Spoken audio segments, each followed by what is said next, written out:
The Heart of the Mountain is a skill tree that's leveled up in the Dwarven Mines by mining mithril, completing commissions, and participating in events. It's leveled up in two different ways, first by gaining Heart of the Mountain XP, which unlocks powerful abilities, and then by using mithril powder to upgrade these abilities into their maxed out forms. Maxing out this skill tree can take well over 100 hours, which is why today I want to walk you through basically everything I know about the Dwarven Mines and about mining in general. In this video, I am going to first break down all of the basics of the Dwarven Mines and what you basically do here, and then I'm going to be talking about the gear that you need to be entirely maxed out, and finally I'm going to be talking about strategies and what you should do at each point in the game, which will include an overview of what you should actually do in the Heart of the Mountain. As always for these types of videos, any corrections or mistakes that I make in the video will be in the description along with timestamps so you can jump ahead to specific points in the video. So if you enjoy, go down, like, comment, and subscribe. Without any further ado, let's get right into the video.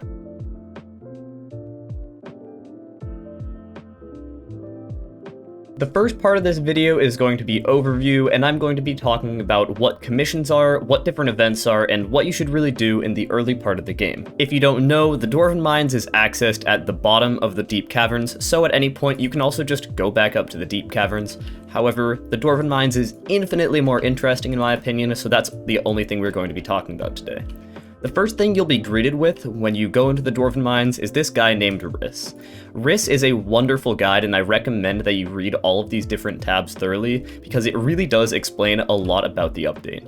From there, one of the first people you'll meet is Boo Boo, and he will sell you your first pickaxe, which is a fractured mithril pickaxe.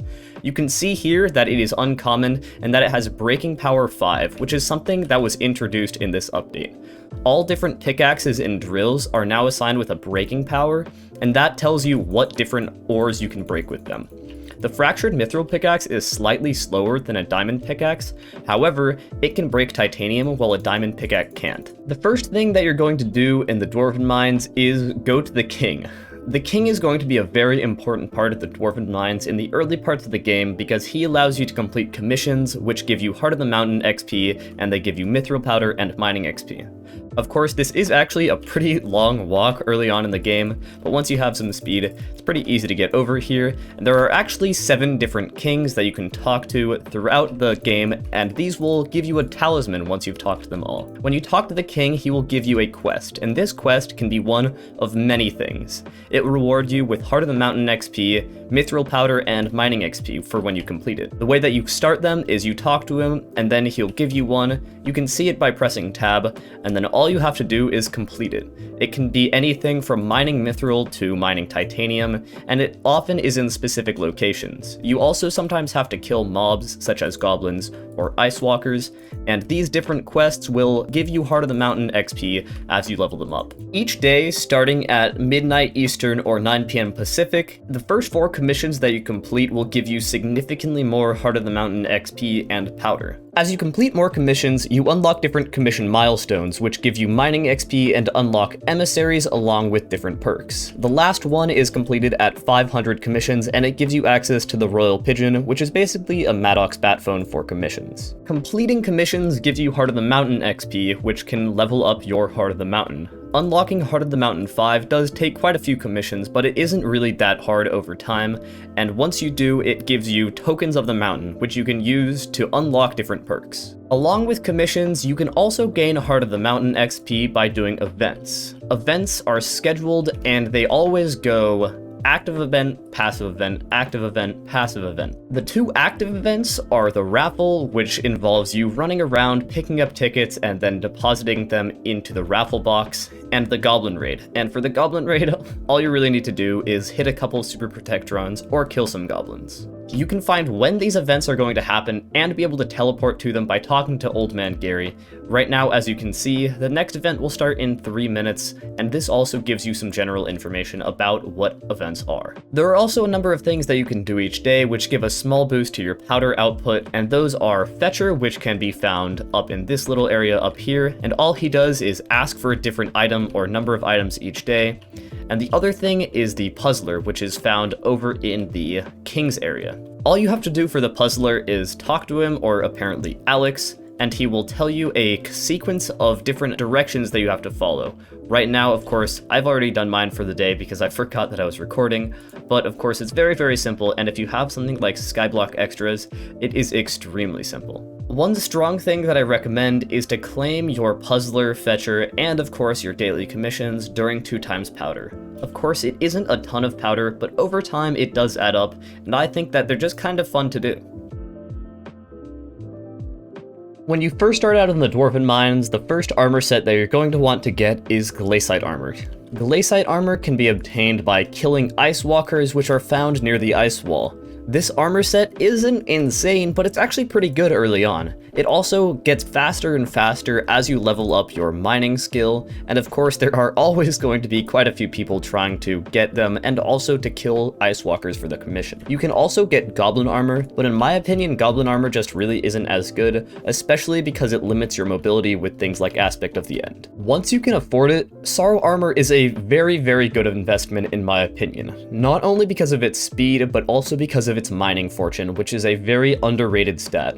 Mining fortune just basically gives you more free money from mining, and with the maxed out setup you can make quite a bit of money. Of course, Sorrow armor can be a little bit expensive, but I'm pretty sure right now it really isn't that much for a full set. In theory, a max setup for mining speed would not actually be Sorrow armor, it would be Legion 5, Necrotic, Big Brain 5, Recom, Goblin armor with 26 people near you, max recom tallies with intelligence enrichment, all reforged to Bazaar. Please don't do that. If this video gets 1,000 likes, I'll do it and I'll put myself through that pain, but don't go out there and do that yourself. I don't want to hurt more people. Also on that, I would recommend picking up a Mithril Golem as fast as you can. They are really, really cheap, low level, and you can level them up extremely fast by yourself. Honestly, just get one, they're really good investment, and the bonus powder will add up over time. And yes, by the way, that ability does in fact work now. There was a while where the powder ability on Mithril Golem didn't work, but it's patched, it was fixed in the balancing update. In my opinion, there isn't really much question as to what the best pickaxe is at each point in the game, because the answer is basically always the best thing you can buy from Boo Boo. As you progress through, you unlock the ability to buy better and better pickaxes. By the way, if you want to see any of these textures in your game, my texture pack is in my Discord, link is in the description. So if you buy each of these pickaxes, they get progressively more expensive and progressively better. I'd recommend that you stop at the refined titanium pickaxe, of course, because there isn't really anywhere you can go from there, but also I would recommend that you don't get a mithril drill 226, or really a 326 unless you just plan on buying it and selling it back directly afterwards. That's because a mithril drill versus a refined titanium pickaxe isn't a huge change. 30virus has a video on this, and I would recommend sort of following that. The first part of a max mining setup is, of course, the stuff that you're actually going to use to mine. For that, the first thing is your drill. A maxed out drill is a titanium DRX 555, and in my opinion, the best reforge is auspicious because of the bonus mining fortune, which in turn gives you more money. To max it out, you're gonna need compact 10, efficiency 5, experience 4, telekinesis 1, and fortune 3. And in theory, you can also put on ultimate wise 5 and vicious 5, but of course, these really don't do anything, they're just kind of for the flex. Also, you are going to want to have a fuel tank and a drill engine installed. However, you should not get a goblin omelet because it creates a bunch of buggy stuff. However, of course, I didn't know that when I was getting my drill, and it was one of the first drills created on the server. And so I'm not going to get rid of it now, but I also can't take it off. Please, admins, give me a way to take it off, please. There are 2 viable pets for mining in the Dwarven Mines, the first being the Mithril Golem because it gives you more speed and more powder, and in my opinion this one is better. However, if you just want mining XP, then you can also use a Silverfish. A friend of mine named Undertaker has a really good video on this, which I will link in the description below, and I would recommend you want to check it out, especially if you want to learn about the actual stats for a lot of things in mining. The next part of the Dwarven Mines that you're going to care about is events, and there are 2 different events, and the first one has gear and the second one sort of doesn't. The first event being the raffle. In theory, a maxed out raffle setup is young armor with necrotic and a black cat, and that's what I use. I think it's a pretty good setup, and it gives you of course 600 speed. In theory though, it really doesn't matter. The raffle only really is insane if you win, and of course it's really up to you if you want to sweat this out. I personally just have fun doing raffles, which is why I use a maxed out setup for them, but you can do what you want with them. The other scheduled event in the Dwarven Mines is the Goblin Raid, and all you need for this is any damage setup. Personally, I always use Necron and a Warden Helm because I really liked killing the Goblin Murder Lovers, and it is the reason that I am #1 in Kills Goblin Murder Lover. Yes, this is actually a leaderboard that I sweated out, don't make fun of me, I thought it was fun. The next set of items that you are going to need in the Dwarven Mines is a setup for Powderghasts. As far as I know, this is pretty much as good as it can get for a Powderghast setup. Of course, there are a few things like a Minos Relic or Renowned on your armor that can make it slightly better, but in my opinion, this is pretty much as good as it gets, and that is 3/4 Necrotic Werewolf Armor with Necrotic Tarantula Boots to allow you to hover next to it, a Runon's Bow reforged to basically anything, and then a Dirty Valkyrie with Vicious 5. Along with that, you are going to want to have a Tiger Pet because of the increased ferocity. All of this together, along with reforging talismans to Strange and enriching them with ferocity, gives you quite a bit of attack speed and ferocity. You want to be, especially at 100% attack speed, this is really, really powerful as it lets you just shred ghasts, and with this setup, while I'm holding my Valkyrie, I get 220 ferocity. Combining all of this is really, really powerful, and right now I'm #3 in Powderghast last hits, and I've probably done a lot of Powderghasts in total, but I didn't get last hit on all of them. A good Powderghast can get you upwards of 15,000 powder, which is pretty ridiculous, and in theory, you could honestly just max out the entire tree just by doing this. Of course, the Powderghast is not the only random event that happens in the Dwarven Mines. There are two others, namely the Golden Goblin and the Fallen Star. For Golden Goblins, there is one specific item, which is the Shadow Fury, that can really help out with this, as all you need to do when it spawns is use that ability and it'll immediately teleport it to you so you can kill it as fast as possible. The other nice item that you can use is actually a Slime Hat, because Fallen Stars have these little annoying enemies called Star Sentries around them, which can be quite annoying if you need to do a commission right on top of where a Fallen Star is. The last of these events is 2x Mithril Powder, which is very, very powerful in the Dwarven Mines. When you're first starting off, this event kind of sucks because it means that you probably can't complete one of your commissions. However, later on, this is going to be your best friend. This is because all powder is doubled during 2x, meaning everything you get from mining, and from commissions, and from Fetcher, and from stuff like the Puzzler is all going to be doubled. This means, of course, if you can afford it, I would really recommend claiming as many commissions as you can during 2x, especially dailies. Once you have Heart of the Mountain 5, a commission will give you over 2,000 powder, and that is a lot. During 2x, it will give you over 4,000, which is ridiculous. Now that we've finished talking about all the different gear in different stages of the game, the next thing that I want to talk about is different strategies and different techniques that you can use. The first part of this section is just going to be talking about commissions. In my opinion, I think I am pretty good at commissions. Of course, I have done over 5,000 of them, which is quite a few more than most people would recommend doing, but I did them because I thought they were fun. In my opinion, the best way to maximize your efficiency doing commissions is to try to maximize the amount of things you can stack on top of each other. That means, of course, right now I have a Goblin Slayer and a Royal Mines. You want to get mob commissions out of the way as fast as possible when you can, because that will mean that you have a higher chance to roll for overlapping commissions. Overlapping commissions basically means if you have two commissions that can be progressed at the exact same time.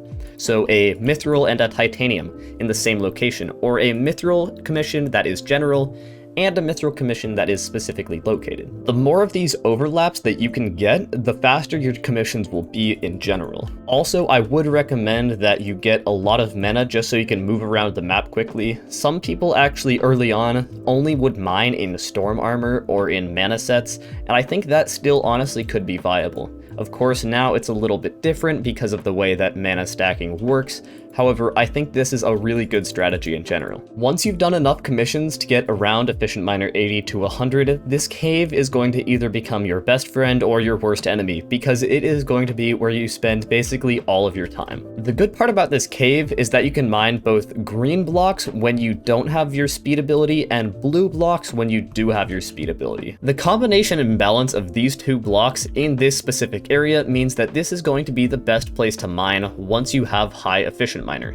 Of course, there are other places that have more blue wool, such as there and a spot in the far reserve, but this is going to be best because of the combination of the two. Also, it's really nice because powder ghasts always spawn somewhere in the air, and this area basically allows you to just have more space, and it allows you to quickly move to the different spawn locations. Now that I've overviewed the Dwarven mines and I've talked about gear and basic strategies, I'm going to be talking about probably the most requested part of this entire video, which is what you should actually take at each level of the Heart of the Mountain. To show this, I'm going to be resetting and then walking through what I would say are the best things to get at each level. As you reset, the very first thing you have to take is mining speed. So of course you take mining speed, and from there you have to take fortune. The next one is pretty obvious if you just think about it a little bit. Quick Forge is useful, but it's not really useful early on, while Titanium and Sanium can really speed up how fast you're doing commissions. From there, once you unlock Heart of the Mountain 3, you get 2 more tokens, which you should take Speed and then Luck of the Cave. Luck of the Cave gives you more Golden Goblins, which also speeds up commissions. At this point, you should mostly be splitting your powder between Titanium and Sanium and Speed. If you have somebody to help you out, Titanium and Sanium is not going to be as useful. If you are alone and you're basically starting from scratch, Titanium and Sanium will be your best friend. Once you hit Heart of the Mountain 4, the best thing that you can possibly get in the game is Efficient Miner. Efficient Miner is an absolutely broken perk, so once you get the ability to use it, you should definitely take it. From there, I would recommend you take 15 Titanium, 15 Speed, and sink literally everything else into Efficient Miner until it's maxed. Yes, in theory, you can balance it out with Luck of the Cave, but this really isn't that good.